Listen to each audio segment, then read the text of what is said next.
Hey buddies, welcome to AmassGames. My name is Simon. Today we're going to have a setup, play and review the game Aeon's End War Eternal. Now if you want to see the full setup, check out the other videos for Outcasts and for Aeon's End Legacy. You may have seen those in my unboxing, teaser, trailer, preview, overview video. Of course, check out my playlist for that as well. This is going to have a setup, play and review playlist, the AmassGames playlist, co-op playlist and solo playlist. Yes, I have played this solo. Of all the games in Aeon's End, this is the only one I have tried solo.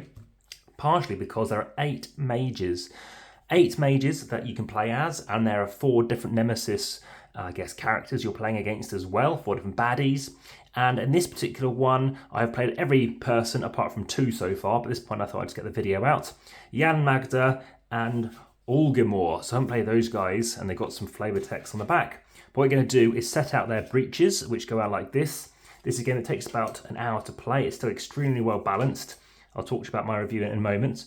So they're going to go out here. I have got this kind of zoomed out as much as possible, but I've got this playmat, which I've also got the review out on there as well. Obviously, this is for Legacy of Gravehold, which I don't have presently, but as you can see, this is how it's going to work.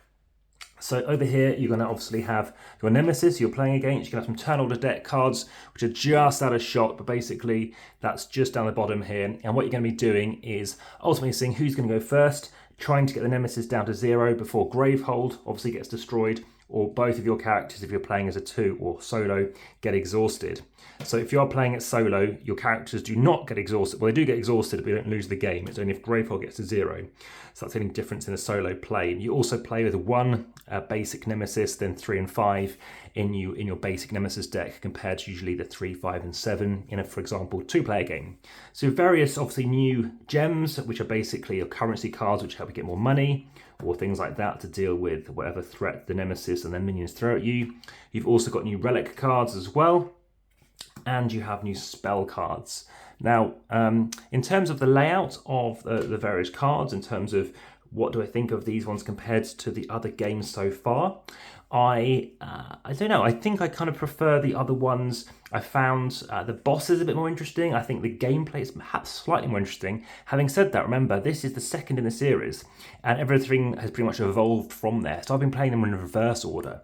So even though I might rate this only the 3rd best so far that I've played in the Aeon's End saga so far, there's a lot more raid playability in terms of the mages. So in fact, I might actually play more games.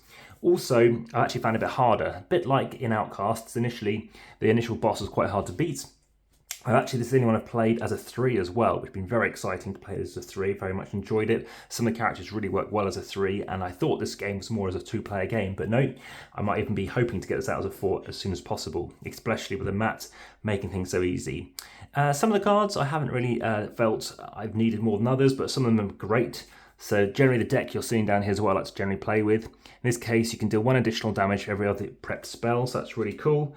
And anybody else who's got fiery torrents, well, they deal 2 additional damage as well. So they're really cool. Again, this is a 4K recording. If you were watching this short, of course, that would have ended by now. But any comments, questions, please let me know in the comments are best in YouTube. Also, like, subscribe, hit the notification bell. There have been daily videos for a number of years, and more is on their way. Also, via the description, you can support the channel via Patreon.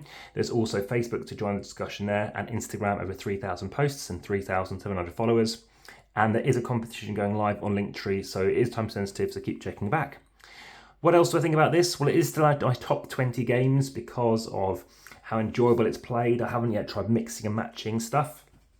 I think that would be quite of interest. Like I said, there's a number of different mages here. Some of them kind of work well together in the sense that you can chuck a card to somebody else, that kind of stuff. And yeah, I've very much enjoyed it. I like the way the gameplay works. The bosses are all very different. A bit more admin for some of them. In this case, what this guy does is when it has enough Nemesis tokens, it's basically going to shuffle one of their Nemesis turns back into the deck or back into the turn order deck, which basically means when they go, they're going to go again at some point more frequently. Other ones have like acolytes which come out and you've got to kill them off. Sometimes they have 2 fewer damage that get dealt to them. So there are a few different options there. You get to play as various versions of some characters, like Asmodee is in here, and you may have seen her in the other stuff, appearing as kind of NPC in Legacy amongst other stuff. So yeah, highly enjoyable. High ratings for me. We're talking, a high 8. And yeah, hope you found this of interest. Of course, please let me know in the comments of best as always. There's a little turn order deck to show as well. As you can see, it's still set up. It's been played a lot and it is going to get played some more, especially to try those 2 other bosses. I've deliberately played it enough so I have 1 as every character so far, and like I said, going to keep on carrying that off with, of course, David Bowie over here too. So thanks for watching, but for now, back to the table.